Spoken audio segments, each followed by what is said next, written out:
It was a peaceful morning on Earth. The sun was rising behind the tall glass towers of New Geneva, the capital of a united humanity. Children in the city's largest orphanage were waking up, laughing, and running through the halls. They were the children of lost soldiers, engineers, and explorers, the ones who had died building the human future among the stars. The caretaker, Mrs. Hannah, smiled as she served breakfast. She often said these children were the heart of humanity. They had nothing, yet they smiled the brightest. But far above the blue skies, hidden beyond the orbit, something dark was moving. Unknown ships, cold, metallic, and silent, were slowly turning their weapons toward Earth. They belonged to the Zarthon Coalition, an alien alliance that feared human progress. To them, Earth was growing too fast, becoming too strong. Down below, no one knew death was seconds away. At 08:42 a.m., the first beam of light split the sky. It looked like a star falling, beautiful for just a second, before it hit the orphanage. The explosion shook the entire city. Glass shattered, buildings fell, and the world went silent. People screamed. Fire covered the sky. The orphanage was gone, turned into ashes and dust. In that moment, all cameras across Earth caught the same image, a small child's hand reaching out from the smoke, holding a burnt teddy bear. That image spread faster than light. Every screen, every ship, every colony saw it. Humanity froze in shock, then burned in anger. Within hours, the United Earth Command called an emergency council. Generals, leaders, and soldiers gathered. They didn't speak much. They didn't cry. They only played the video once, the orphanage exploding. And then the commander stood up. His voice was calm, but cold. If they wanted to kill our children, then they have chosen extinction. No one disagreed. Factories turned on. Warships began to rise. Every human planet sent volunteers. Even miners, farmers, and students joined. The universe didn't know it yet. But something ancient had awakened, human rage. And as the ashes of the orphanage floated in the wind, humanity made a vow. Never again will anyone hurt our children and survive. That day, peace died, and the era of total war began.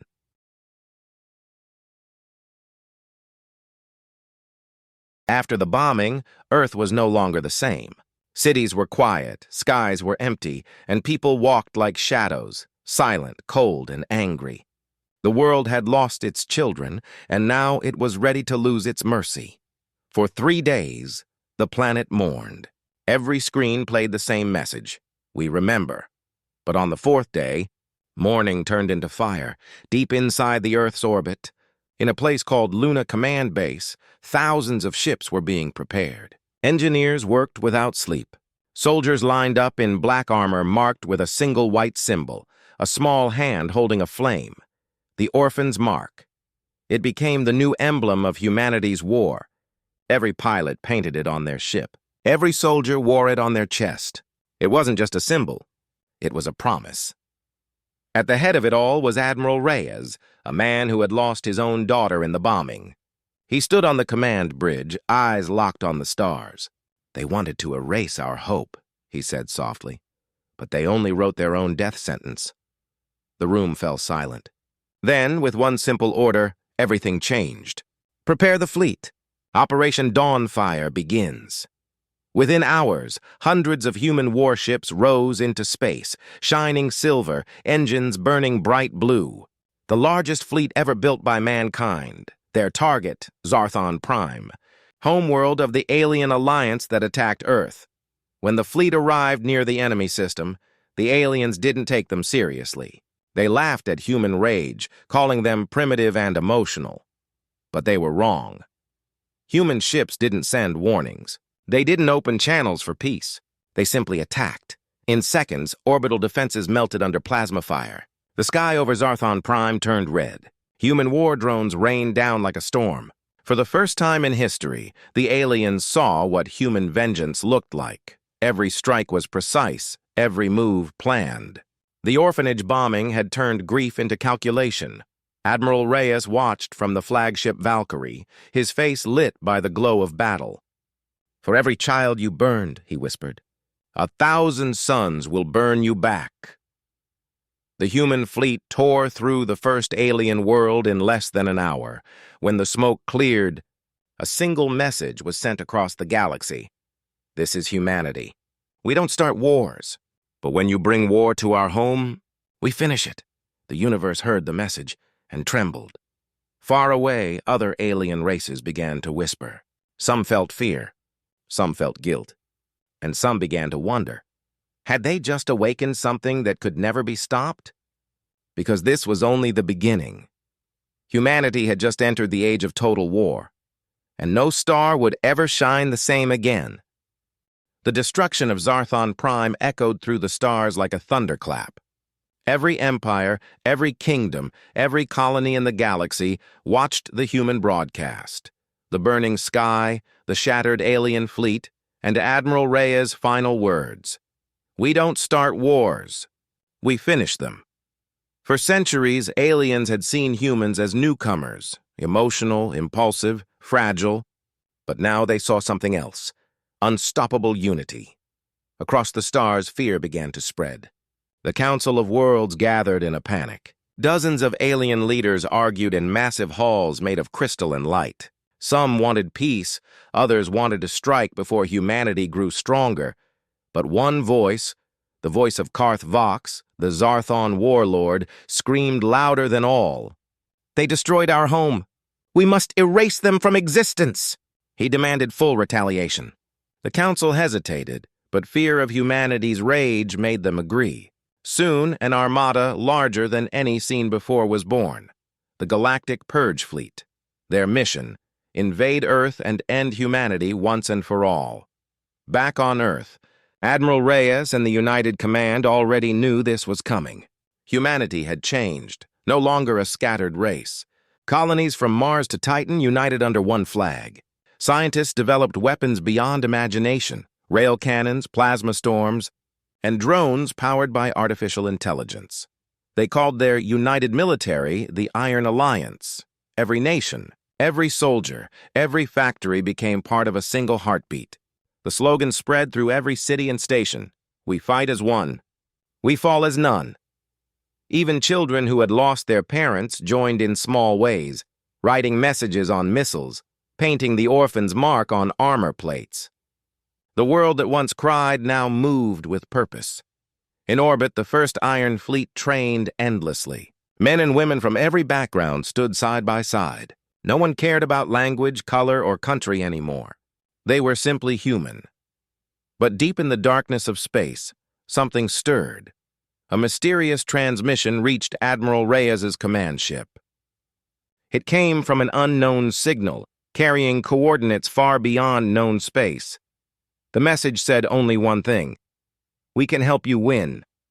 But our price is dangerous." Reyes stared at the screen. His second officer asked, "Should we trust them, sir?" He didn't answer.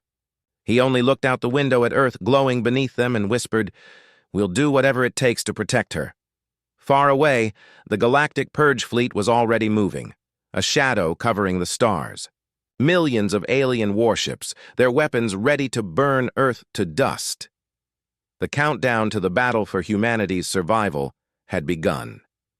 And somewhere in the silence between galaxies, an unknown ally waited, waiting to choose a side.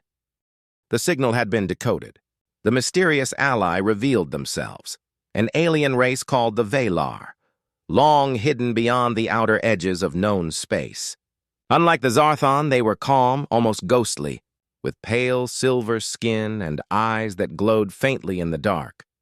They offered humans advanced technology, weapons that could pierce shields like paper, engines that made fleets faster than light, and drones that could fight themselves. But the Valar warned, "Use our gift wisely, misuse it, and it will consume you." Admiral Reyes looked at the offer and the burning image of the orphanage in his mind. The choice was clear. Humanity could not afford hesitation. "We accept," he said, "and we will not fail." Within hours, the Valar ships merged with the Iron Alliance fleet. Humans marveled at the strange technology, their warships glowing with alien energy, weapons humming like living things. Far beyond Earth, the galactic purge fleet advanced. Millions of alien vessels moved like a dark storm. Their commanders laughed, confident in their strength. Then came the first strike. The Valar-enhanced human fleet dropped from hyperspace above the Zarthon supply lines. With a sudden flash, entire enemy squadrons disintegrated. Plasma beams tore through alien hulls, and missiles vanished in shimmering energy fields. It was the first taste of humanity's total war. On the battlefield, Admiral Reyes led the assault from the flagship Valkyrie. Beside him stood Captain Lena, a pilot who had lost her entire squadron during the orphanage bombing. Her voice was calm but fierce. "For every child, every innocent life, they will pay. The war was brutal. Ships collided in firestorms. Alien screams filled the void. Yet humanity held the line, using both their skill and the Valar's gifts. But victory came at a cost. Human losses were high. Entire battalions were consumed in single attacks, and news of destroyed colonies reached Earth. The burning images reminded everyone why they fought. Grief fueling vengeance. Then, just when it seemed the tide was turning in humanity's favor, a Zarthon flagship emerged from a hidden wormhole, massive, black, and covered in shields. It carried a secret weapon capable of obliterating entire fleets in seconds. Reyes stared at the monitor. His jaw tightened. They've escalated, and now it's personal. Somewhere in the dark expanse of space, the first battle of the Total War era had begun, and the universe would never be the same again.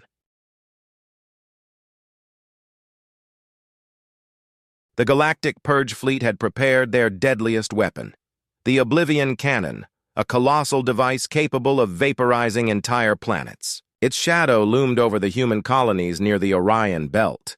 Every communication channel screamed panic. Admiral Reyes gathered his commanders on the Valkyrie. Every face was tense. Every mind raced. "They want to destroy us before we reach their core," Reyes said. "But we will not run. We fight, or we die." Humanity's fleet moved like a silver wave, shields humming with Valar energy. They were ready to strike, yet something was wrong. Reports came in, a human colony in Proxima had gone silent. Satellites and communication stations vanished overnight. Captain Lena, standing beside Reyes, frowned. "Sir, this feels deliberate. Someone betrayed us." Inside the council room, the realization hit. One of Earth's allied colonies had secretly sided with the Zarthon, lured by promises of power and survival. This betrayal stung deeper than any alien attack. Despite the shock, humanity pressed forward. The fleets collided in the void, lasers painting the darkness, explosions echoing silently in space. Ships crumpled, disintegrated, and burned. Thousands of lives were lost in minutes. Amid the chaos, Reyes received a transmission from the Valar. Their voice was calm, almost eerie. "To survive, you must embrace the fury that burns within. Only humans can wield it without being consumed." He understood immediately. This was no longer just a battle. It was a test of human resolve. The Iron Alliance pressed forward. Using Valar-enhanced warships, they disabled the Oblivion Cannon's shields, giving humanity a chance to strike. Captain Lena led a daring squadron through the wreckage of alien cruisers, aiming for the weapon's core. The battle was close. Enemy fighters swarmed them from all sides. Shields flickered. Explosions rocked the fleet. Yet human ingenuity and courage shone brighter than alien technology. With a final, desperate maneuver, Lena's squadron fired into the core of the Oblivion Cannon. The massive weapon erupted in fire and energy, exploding across the void. Millions of alien soldiers were thrown into chaos. Reyes watched from the flagship, eyes burning with grief and fury. "They thought they could destroy our home, our children, our future." And yet, here we are. The first major battle of total war was over. Humanity survived. They won. But the galaxy was no longer safe. Somewhere in the darkness, the Zarthon regrouped.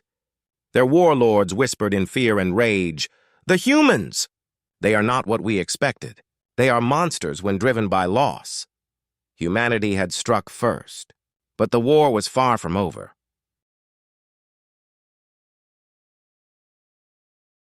The destruction of the Oblivion Cannon sent shockwaves through the galaxy. Humanity had proven that they could fight, adapt, and destroy the deadliest weapons. But Admiral Reyes knew this was only the beginning. "Victory today," he said to his commanders, "does not mean peace tomorrow. The enemy still breathes, and they will come for us." Humanity's next move was bold, a counter-invasion into Zarthon territory. The goal was clear: hit their supply lines, liberate enslaved colonies, and send a message: Earth's children would not be forgotten. Captain Lena led the first strike team. Her squadron flew low through asteroid fields, avoiding detection, their Valar-enhanced engines glowing like silver fire. Each pilot remembered the children lost, the orphanage burned, and the families shattered. Every strike was personal.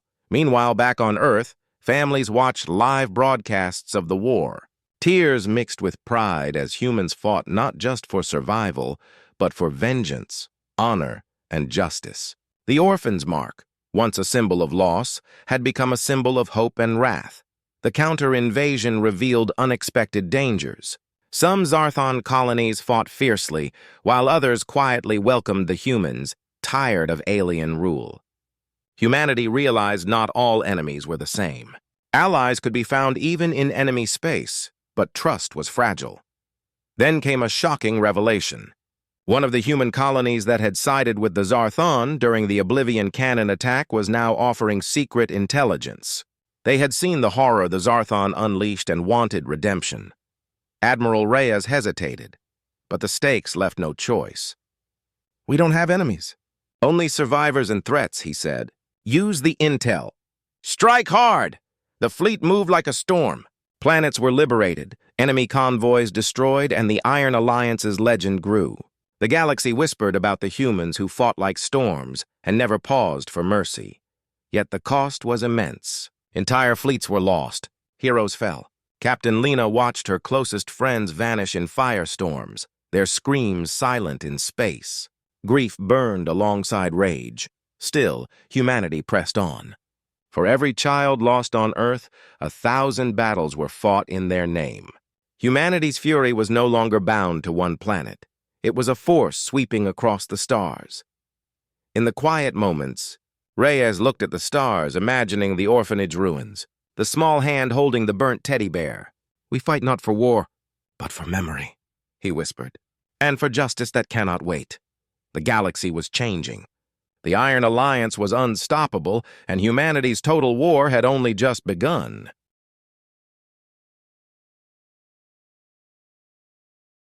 The Zarthon had retreated, but their fury had not waned. Entire sectors of the galaxy were on fire, and the Iron Alliance prepared for the final assault on Zarthon Prime, the heart of their empire. This was the moment humanity had trained for, fought for, and lost so much to achieve.